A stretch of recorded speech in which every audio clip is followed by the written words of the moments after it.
Yoda was in deep meditation in his exile. Suddenly, he felt a disturbance in the Force. He hadn't felt something so intense for years. Something new but familiar emerged from the energy waves of the Force. An image began to form in his mind. Anakin's face, still young, serene, like nothing he had seen since the dark days of the fall of the Republic. It didn't make sense. The Anakin he had known was gone, corrupted by the dark side. But there, in front of his perception, something different appeared, as if the Force itself had decided to offer him a second chance. Intrigued, Yoda spent days trying to understand that vision. He revisited the past, the failures of the Jedi Order, Anakin's mistakes, and, above all, his own responsibility in all this. When the image became recurrent, clearer, with a presence that seemed alive and pulsing in the Force, he had no more doubts. Someone, or something, had been generated directly from the Force. Choice of the Force, that is, he muttered. The old master understood that this phenomenon could not be ignored. A new cycle was beginning, and it needed to be followed with caution. With this suspicion, Yoda secretly left for Tatooine, where he knew that Obi-Wan Kenobi was still living in exile, watching over young Luke from afar. Kenobi lived in seclusion, away from everything and everyone, with the weight of his mistakes as a master still haunting his days. One ordinary afternoon, while meditating in the solitude of his cave, Obi-Wan heard a soft sound. When he opened his eyes, he saw the bent and serene figure of Yoda in front of him. "Master Yoda?" he asked in surprise. The old master merely nodded. "Back? Anakin is," said Yoda, his eyes squinting. Obi-Wan's eyes widened in confusion. "How could that be? I saw him fall. I saw what he became." Yoda nodded, but didn't smile. "Another Anakin, he is. Created by the Force, this new one is. Feel it, you will." Yoda then recounted his visions and the disturbance that had accompanied them. He said that the presence was on Tatooine, and that it was up to Obi-Wan to find the source of this new manifestation of the Force. Kenobi reluctantly decided to trust his old master's intuition. Obi-Wan spent weeks walking around the villages, markets and fields of Tatooine. Then, one hot afternoon, he saw a woman carrying jugs of water. Her features strongly resembled those of Shmi Skywalker. It made him stop immediately. He approached her and asked her cordially if she had any children. The surprised woman answered yes, with a calm, proud smile.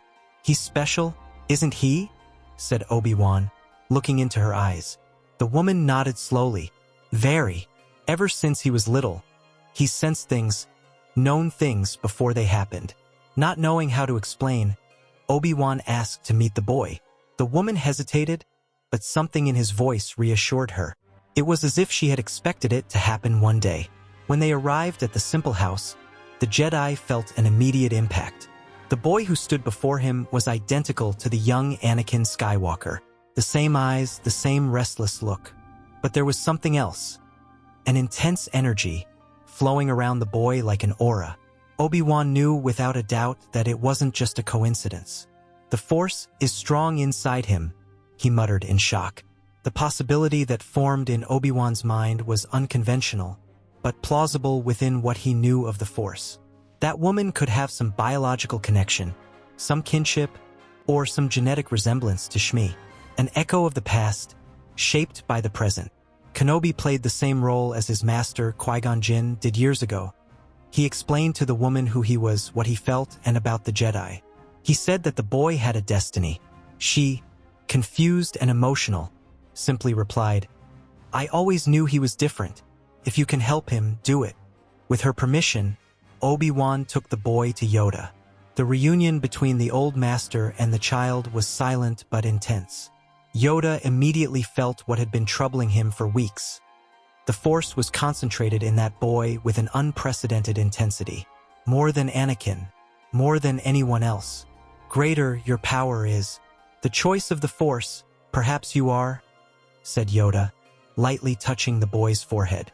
The little boy, curious and receptive, just looked at the old master and replied, "I dreamt of you."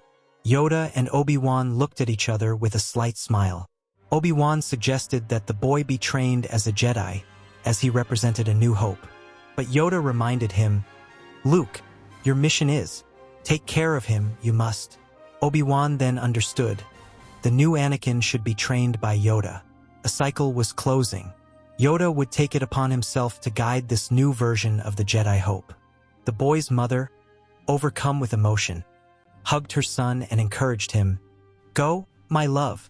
If this is what you must do, go with courage." Yoda then set off with the boy. When he arrived on the mysterious, swampy planet, the young man stood in silence, observing the damp, misty landscapes of that exotic world. Despite the strangeness of the environment, he showed no fear. There was an unusual serenity about him, as if he instinctively knew that this place was important. Yoda guided him to a clearing where the energy of the Force pulsed with intensity. "Here your path begins," said the Master. The boy nodded firmly. A new cycle had begun. This time, Yoda swore to himself that he would not fail. The galaxy would not stand for another mistake. The training began in silence, as if the very atmosphere of the planet was preparing for something great. Yoda watched the boy carefully. His movements were light, but there was something contained, something that seemed to want to explode at any moment. The Force flowed around him like a breeze full of possibilities. During one of their moments of rest, while they were sipping a simple broth prepared by Yoda, the boy asked, "That Jedi you mentioned, that Anakin? Was he like me?" Yoda, with his eyes squinted, replied, "Like him, maybe you are, but the same, I'm not sure." The boy thought for a few moments. Then, with a determined look on his face, he said, "From now on, call me Anakin. If the Force made me like him, then that must be my name." Yoda raised an eyebrow, surprised at the firmness of that choice. "A name only it is, but it carries great meaning," he replied. The old master felt that this moment was not just a symbolic choice. It was the echo of something much greater.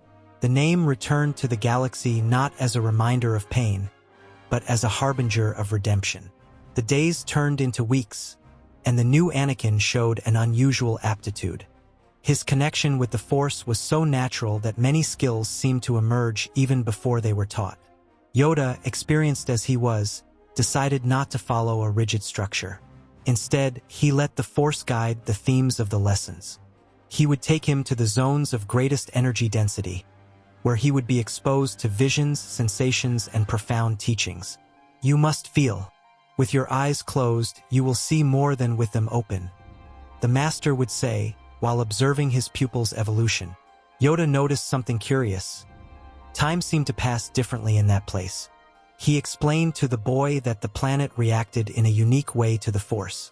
"Here, time runs slowly. Grow, the faster you can," he said. Observing how the boy's body was developing faster than normal, it was as if the Force had programmed him differently. In just a few cycles, to those outside the planet, he already looked like a teenager. But it wasn't just his body that was growing. His mind was absorbing the teachings in a ferocious way, as if it were retrieving old memories that had only been forgotten for a short time. One night, after a deep meditation exercise, Anakin woke up gasping, his eyes wide. "I saw him. I saw the Emperor. I saw Mustafar. And I saw Padme." Yoda approached slowly. "Visions, are they?" he asked. The boy hesitated. "They weren't visions. They were memories. I felt them. I was him. I am him." The old master was silent for a few seconds. That was more than an intuition. It was as if the Force had not only generated a new body, but restored a soul. The soul of Anakin Skywalker, now back. From that moment on, Yoda changed his approach. He understood that he was not dealing with a simple apprentice, but perhaps a deliberate repetition of the Force. Recreated, the chosen one was, but complete is he now? He murmured to himself. He then proceeded to teach everything he knew, without reservation, as he had never done before. He revealed ancient secrets of the Jedi Order, hidden teachings, records forgotten even by great masters.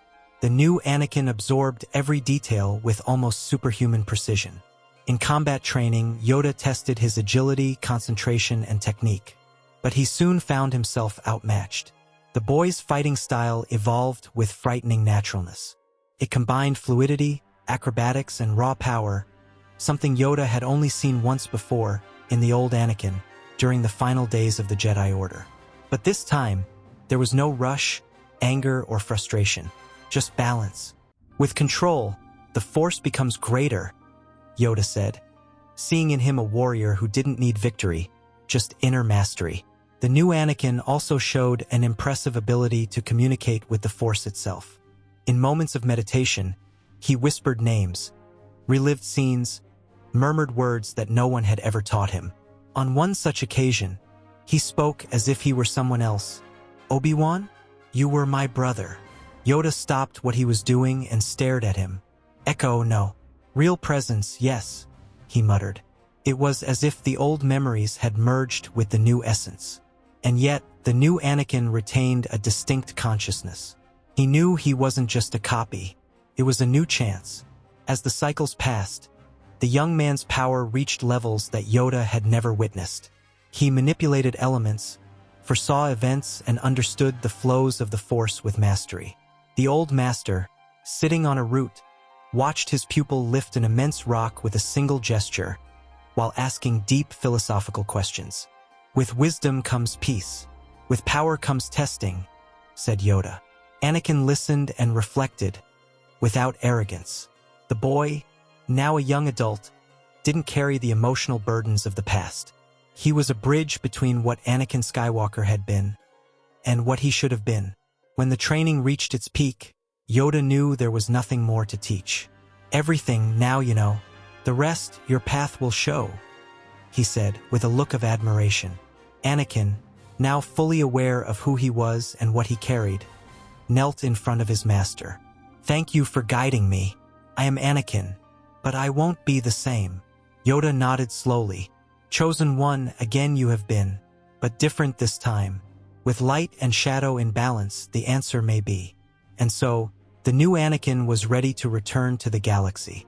Complete being, stronger, wiser, and perhaps capable of repairing what had been destroyed. Years passed in silence. Luke was still just a child on Tatooine, and Obi-Wan continued his solitary vigil, hidden in the simplicity of a cave. His days were peaceful, but marked by the weight of memories that insisted on returning.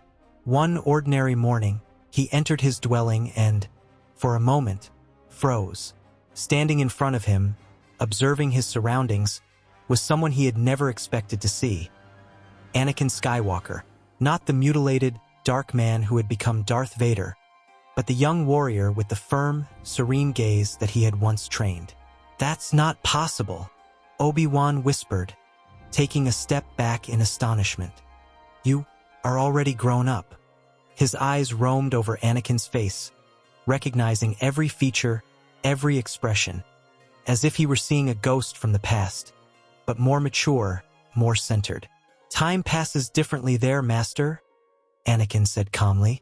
"There I lived years, while here barely a few have passed." Obi-Wan still couldn't quite believe what he was seeing. "But you look exactly as you did before Mustafar, as if time had spared you." "I remember everything, Master. Every lesson, every choice, every mistake. Even yours," said Anakin, without a hint of accusation. Obi-Wan bowed his head. "So, you're him. You're the same boy I trained." Anakin nodded. "But I'm no longer the same man who got lost." There was a solidity in his words that conveyed confidence. "Time with Yoda taught me more than techniques. It taught me who I was, and who I need to be now." Obi-Wan was still struggling to understand this, but deep down, the Force was telling him. It was true. "It's time, Master. I can no longer hide. I must face the Emperor. I must face what is left of myself, Vader." Obi-Wan crossed his arms, thoughtful. "And what do you intend to do?" Anakin looked at the horizon of Tatooine, as if he already saw the next steps. "I want to go to Alderaan, talk to Bail Organa. The Resistance needs to know that they have another chance." Obi-Wan hesitated, but agreed. "Then let's go together. If there is new hope, it must be protected." They arrived in Alderaan in disguise, avoiding the watchful eyes of the Empire. Bail greeted them in a secluded room with a suspicious expression. "Kenobi? Who is this young man?"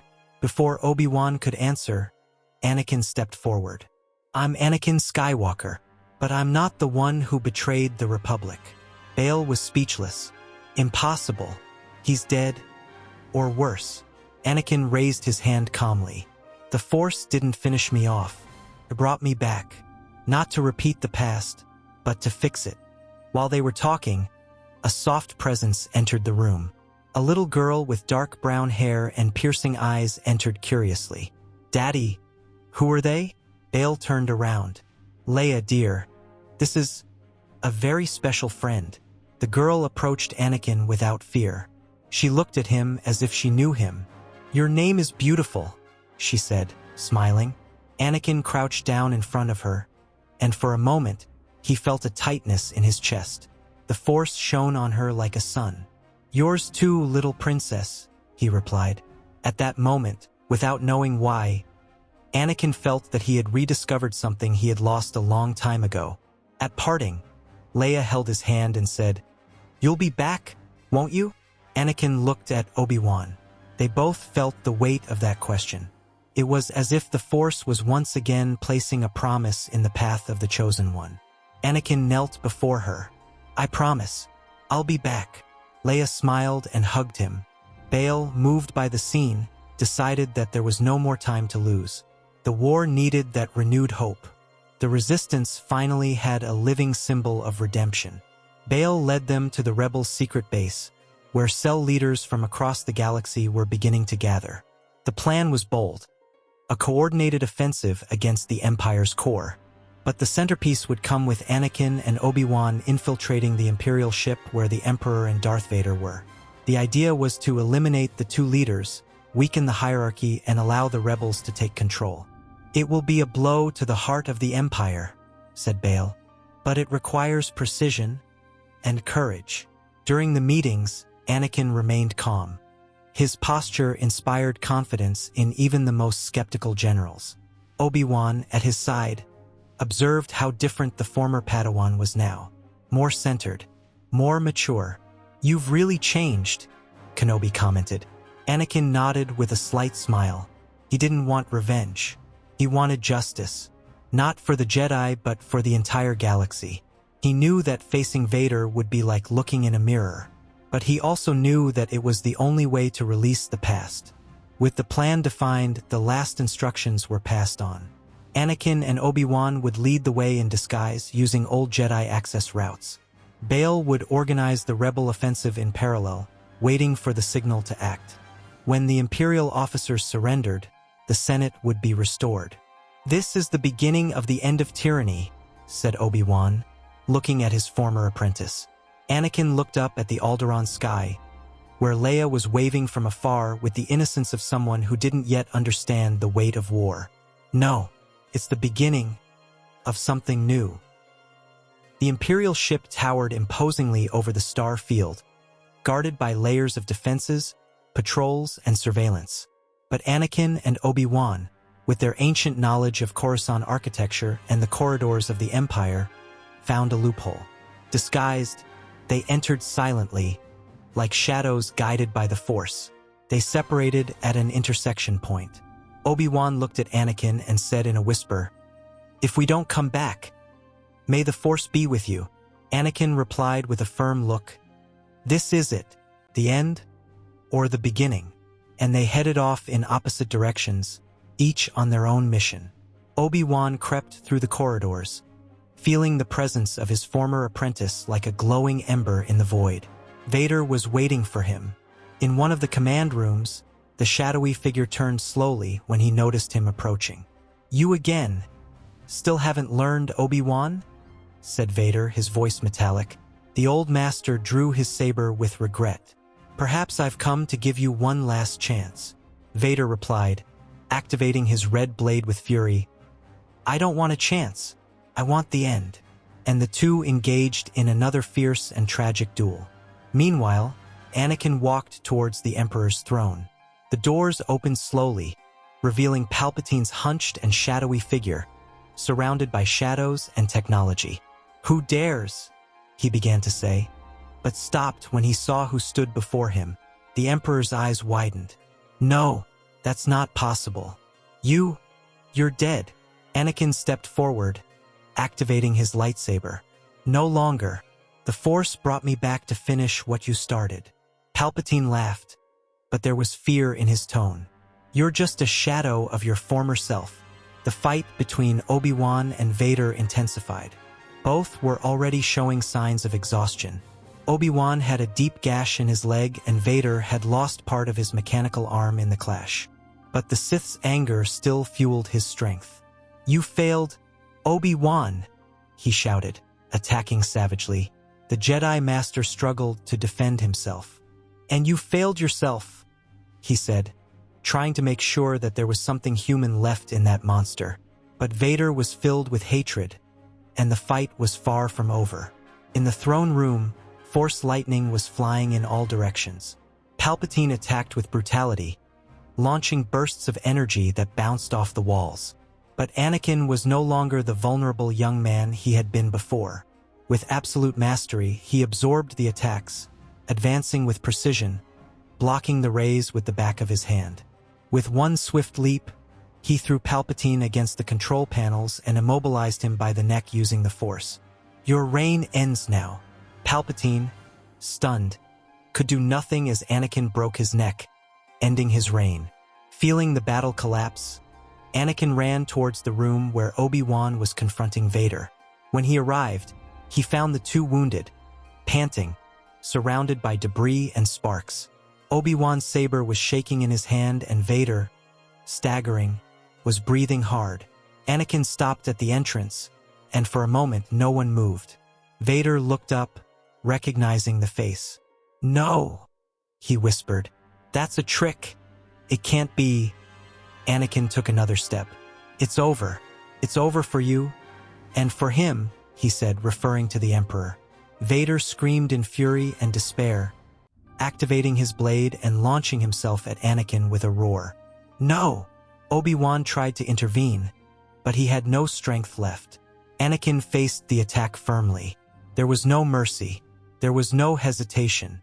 Each blow was precise, charged with a fury that didn't come from hatred, but from the need to put an end to it once and for all. The fight was short. With one swift rotation, Anakin ripped off part of Vader's helmet, revealing an angry, disturbed eye. "Look what you've become!" shouted Anakin. In one last move, Anakin turned his saber and drove the blade right through the center of Vader's armor panel. A short-circuiting sound filled the room. The Sith's body wobbled, took 2 shaky steps backwards, and fell to his knees. Obi-Wan crawled to Anakin's side. They both looked at the creature lying before them. Its partially exposed face was pale, deformed, and unrecognizable. What had once been Anakin Skywalker was now just a fragment of pain and machine. Vader's eyes searched for something, perhaps forgiveness, perhaps understanding. But it was too late. His body fell to the side with a dry thud. His breathing ceased. The helmet fell off completely, rolling to Anakin's feet. He stared at the object as if looking into a mirror of what might have been. Obi-Wan, his eyes watering, whispered, "The Anakin I knew. Wasn't that one?" Anakin replied, his voice heavy. "That is what I would have become." For a moment, silence reigned, broken only by the distant sound of explosions from the rebel battle outside. The Empire had lost its most feared symbol. The throne was empty, the apprentice and the master now side by side again. The Force seemed lighter, as if the balance had been slightly restored by Vader's fall. Anakin lowered his gaze to the body in front of him. "That's the end of him," he said. Obi-Wan nodded. "But perhaps the beginning of what comes next." They knew the hardest was yet to come. But at least now the darkness had a crack in it, and through it light was beginning to break through. With Palpatine and Vader defeated, Anakin and Obi-Wan made their way to the central wing of the Imperial ship, where the Empire's top commanders were concentrated. Without significant resistance, they surrendered the officers, deactivated the defense systems, and ordered the shields protecting the ship's structure to be removed. The alarm still sounded, but control was finally in the hands of the light. Obi-Wan activated a small communicator and said in a firm voice, "Bail, it's done. It's time." From space, dozens of Rebel Alliance cruisers swarmed forward, ready to take the heart of the Empire. The throne of terror had collapsed. Days later, Anakin returned to Alderaan. The ship landed gently in the center of the city. As the ramp opened, a figure ran through the crowd. It was Leia, now wearing a flowing dress and with watery eyes. She jumped into Anakin's arms with a broad smile. "You're back!" she shouted, squeezing him tightly. He smiled with emotion. "Didn't I promise?" he said, looking at her as if all the suffering of the past had been worth it just for that moment. Bail Organa approached with slow steps and a twinkle in his eye. "Read on. It's time you knew. This is Anakin Skywalker, your father." For a moment, silence hung. Leia looked from Bail to Anakin, trying to understand. Then, with an even wider smile, she said, "So now I have two fathers," and laughed, hugging them both. Bail, his voice breaking, just nodded. "Two men who would give their lives for you," he replied. At that moment, Anakin's dark past began to dissolve before the purity of his daughter's love. The Force united them again, not as masters and pupils, but as a family. A new hope was born with that reunion. A few days later, they left for Tatooine. The ship landed near the Lars old farm. Anakin climbed down with a mixture of anxiety and nervousness. He saw a boy running in the distance, playing in the sand. It was Luke. As he approached, the boy stopped, looking curiously at the stranger. Anakin smiled. "Hi, Luke." Luke replied without fear. "You're a Jedi, aren't you? I saw your ship glowing." Anakin laughed and knelt down. "Yes, I am. And I have something important to tell you." Luke looked at him with attentive eyes. "Do you want to train me?" Anakin took a deep breath. "More than that. I'm your father." Luke remained still for a few seconds, then looked at his aunt, who nodded, confirming the revelation. The boy gave a shy smile. "So, can you teach me how to use the Force?" Anakin nodded with a smile. "If you want to, yes." Luke moved closer and hugged him tightly. "Then I do." On the way back, Luke and Leia sat together on the ship. They looked at each other with silent curiosity. "Are you my sister?" asked Luke. Leia replied enthusiastically, "And you're my brother. I think we have a lot to live for together." The galaxy was finally beginning to heal. With the Imperial core broken up, the planetary systems freed themselves. The Senate was reconstituted with popular support and transparency. Bail Organa, for his leadership during the years of resistance, was elected by the Senate as the first Chancellor of the new Republic. Speaking in front of the crowd, he declared, "Today, fear is no longer government. Freedom returns, and hope will never again be clandestine." The audience gave him a standing ovation. For the first time in decades, the galaxy breathed a sigh of relief. The Empire was now a memory, and the new cycle had a name: Republic. After Yoda's peaceful death, Anakin and Obi-Wan gathered together the few Force sensitives who remained. They decided to found a new Jedi Order, not based on old dogmas, but on balance, compassion, and wisdom. Anakin, now fully restored, began to guide his apprentices with humility, sharing both the successes and mistakes of his former life. Obi-Wan, at his side, taught with serenity.